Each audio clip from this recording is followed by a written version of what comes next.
Olá, quarto ano. Nós iremos a mais um trabalho de geografia. É, Esse trabalho nós iremos fazer com essas orientações dadas nesse vídeo.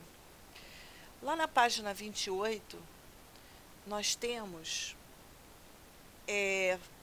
um texto falando sobre um povo indígena chamado Calapalo, num parque indígena do Xingu. Esse texto explica como os índios vivem nessa aldeia. E esse parque foi criado em 1961 como resultado de anos de luta política pela proteção das terras indígenas. Nesse território há muitos povos indígenas, com grande riqueza étnico-cultural e algumas características em comum. Entre elas, o padrão circular das aldeias, com uma praça no centro. Olha só como é organizado, né? E a valorização da generosidade. As aldeias compartilham seus rituais e alimentos. A criação do parque possibilitou a diversos povos indígenas manter seus modos de vida e tradições em que uma área protegida por lei. Entre esses povos, destaca-se os Kalapalo, um dos mais numerosos do parque. Vamos lá. Nós temos o Parque Indígena do Xingu. Aqui nós temos um mapazinho mostrando, tem uma legenda de como funciona, onde é aldeia, pista de pouso, escola, farmácia, campo de futebol, posto indígena, o rio, uma legenda. É importante a gente ressaltar que os índios, eles absorveram muita cultura do branco, né? A gente pode ver aqui na legenda que é pista de pouso, né? Então tem o quê? Tem escola, tem farmácia, campo de futebol.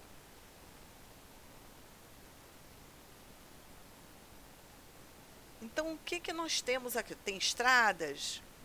Então o povo indígena, ele absorve também a cultura do branco. Isso é a diversidade cultural. Ele tanto doa a sua cultura como absorve a sua cultura. E as crianças, nesse lugar, transitam livremente na aldeia, brincam em todos os lugares, principalmente no centro da aldeia, onde existe uma praça. Uma das brincadeiras preferidas das crianças chama-se a gucacá. Nela, as crianças têm de fazer força para tirar cada um dos meninos do tronco. Olha, as crianças se divertindo. Entre os hábitos, olha só, eles usam bicicletas, andam de bicicleta, né? A alimentação dele, à base de mandioca, ele faz farinha e beiju, né? Artesanato, pescaria. A vida social desse povo varia de acordo com as estações. No período da seca, a comida é mais abundante e são realizados os rituais públicos, compartilhados com membros de outras aldeias. Já na estação chuvosa, a quantidade de alimentos diminui e a aldeia se fecha para as relações internas, que ocorrem dentro das moradias e entre os parentes. Então vamos lá. que eu quero que vocês vejam foi uma reportagem que passou ontem, dia 12, hoje no caso dia 14, então passou no domingo, dia 12,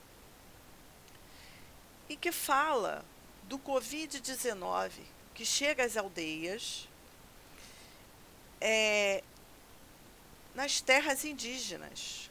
Então nós vamos ver esse vídeo para dar base para construir o nosso trabalho. Vamos lá? A Covid-19 chegou às aldeias brasileiras. A doença trouxe luto e apreensão. Uma mega operação foi montada para expulsar invasores que podem espalhar a doença nas terras indígenas. Foi o helicóptero aparecer para começar a debandada. Arrocha, arrocha. É terra indígena, é área proibida, mas desde o início da pandemia as invasões se multiplicaram. Os alertas de desmatamento na Amazônia aumentaram 29,9% em março deste ano se comparado ao mesmo período do ano passado. Aumentou, talvez, a expectativa de que a fiscalização ambiental não tivesse o mesmo fôlego durante esse processo de expansão do coronavírus, e por isso os indígenas foram cada vez mais expostos a esses invasores. Gente que se esconde na mata porque sabe que não poderia estar aqui. Vamos correr que lá vem um avião de novo. Queimaram os maquinários todos lá, olha lá. A operação varre 3 terras indígenas do sul do Pará, onde vivem cerca de 1.700 índios: Apitereua, Arauetê e Trincheira Bacajá. Os fiscais cumpriram 14 dias de quarentena preventiva antes de virem para cá e agora seguem à risca o protocolo sanitário. Sobretudo, não existe qualquer tipo de contato ou de proximidade entre os agentes do IBAMA e os indígenas, né? Os agentes do IBAMA não vão até as aldeias. A operação flagra garimpos em plena atividade, abrindo feridas imensas na selva. Não corre não, desgraça. Vocês estão botando a arma, não corre não. Enquanto os helicópteros do IBAMA dão rasantes e os fiscais em terra destroem pontes clandestinas e põem fogo em tratores e retroescavadeiras, os garimpeiros compartilham vídeos em grupos de mensagem. Pô, vamos queimar a máquina agora. Uns alertando os outros. Aí, moçada, o avião aí, ó, tá sendo abastecendo aí pra subir. Já subiu um aqui, o companheiro nosso aqui viu. E o outro vai subir agora. Na fuga, deixam para trás máquinas e combustível. Só nesta estrada são 10 mil litros de gasolina. O IBAMA põe fogo em tudo. Nos acampamentos improvisados, um arsenal. São 19 espingardas, mais de 100 cartuchos de munição de diversos calibres e mais de 50 estojos vazios para recarga. E animais silvestres vivos, ensacados para a venda. São jabutis que os fiscais soltam na floresta. Castanheiras centenárias vão a pique, abastecendo as serrarias nas bordas da terra indígena. Está aqui o resultado da derrubada das castanheiras. Rastreamos até aqui a serraria. Então, a serraria daqui é uma serraria ilegal, não tem qualquer tipo de licenciamento. E cortando a madeira, recebendo a madeira da terra indígena. Esse homem criou uma associação de poceiros e diz que se sentiu encorajado a abrir um lote na terra indígena. Com aquela conversa que saiu do governo federal, do ministro, uma redução das áreas de 5% das áreas indígenas. E a gente está com essa esperança, com essa expectativa para que um dia aconteça isso, para realmente o governo legalizar o pessoal aqui dentro, né? E enquanto isso a gente está ocupando aqui. Foi expulso pelo IBAMA junto com os outros invasores. Num dos barracos abandonados depois do desmatamento, a crueldade. O que a gente encontrou aqui é de, no mínimo, cortar o coração. Um cão magérrimo, deixado para trás sem água e sem comida. Foi resgatado da reserva do helicóptero dos fiscais. Em tempos de pandemia, a invasão e ocupação ilegal de terras indígenas deixou de ser apenas uma questão ambiental para virar também um grave problema de saúde pública. Grileiros, poceiros, madeireiros e garimpeiros funcionam como potenciais vetores de transmissão da doença. Pode ter sido o que aconteceu com o adolescente Yanomami, internado esta semana. Alvanei Pereira tinha 15 anos. Testou positivo para coronavírus na terça passada. Morreu na noite de quinta, em Boa Vista, por síndrome respiratória grave. Estamos muito preocupados com essa doença que está aproximando aqui no estado de Roraima e também essa doença vai entrar no nosso território Yanomami. O adolescente morava numa aldeia às margens do rio Uraricoeira, em Roraima, região invadida por garimpeiros. Em 2011, o Fantástico denunciou a perigosa aproximação com os indígenas. Mostramos os Yanomami doentes nos ambulatórios e o protesto das lideranças. Brandindo o machado, Joana Yanomami diz que os garimpeiros mataram os avós dela anos atrás e que voltaram agora para trazer mais doenças e matar mais índios. Voltem para a casa de vocês, deixem a nossa terra em paz, ela grita em Yanomami. O apelo de Joana jamais foi atendido. 9 anos depois, a morte de um adolescente por uma nova doença põe os Yanomami em alerta de novo. Há fortes suspeitas, uma grande chance dele ter se contaminado por um contato com os garimpeiros que estão presentes na região. Hoje estima-se que há mais de 20 mil garimpeiros, ilegais trabalhando no território Yanomami. O Fantástico perguntou ao ministro da Justiça, Sérgio Moro, o que o governo vai fazer para impedir que os indígenas sejam contaminados por invasores. Por escrito, ele respondeu que a FUNAI faz um trabalho permanente de vigilância e está mantendo as comunidades isoladas, distribuindo cestas básicas e fazendo o possível para evitar a entrada de pessoas estranhas nas terras indígenas.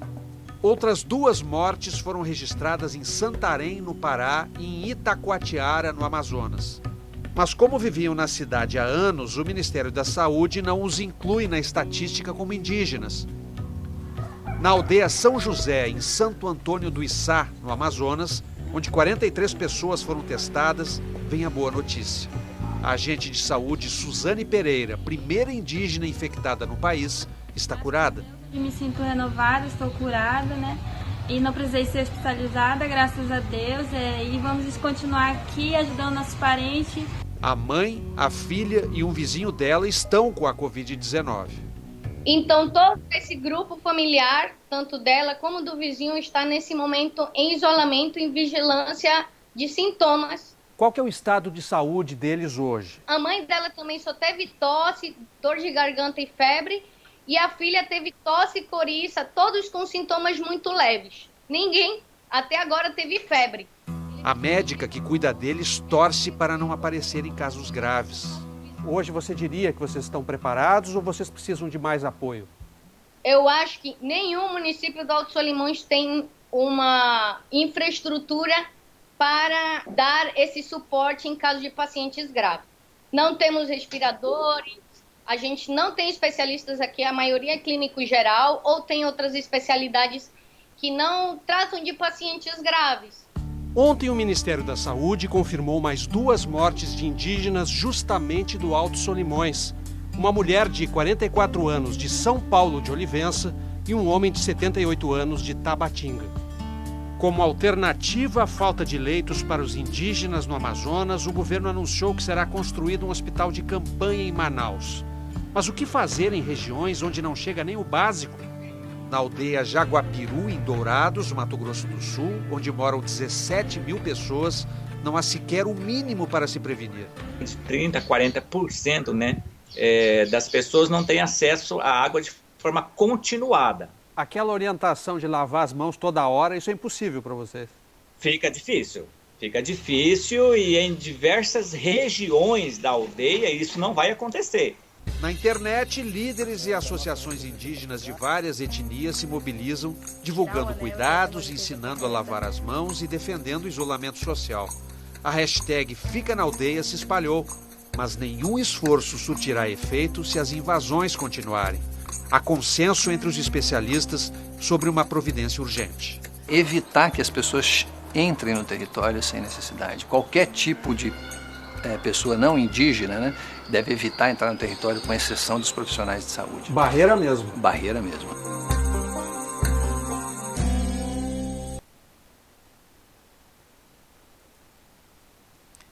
vamos lá. Depois dessa reportagem, a gente vê como nossa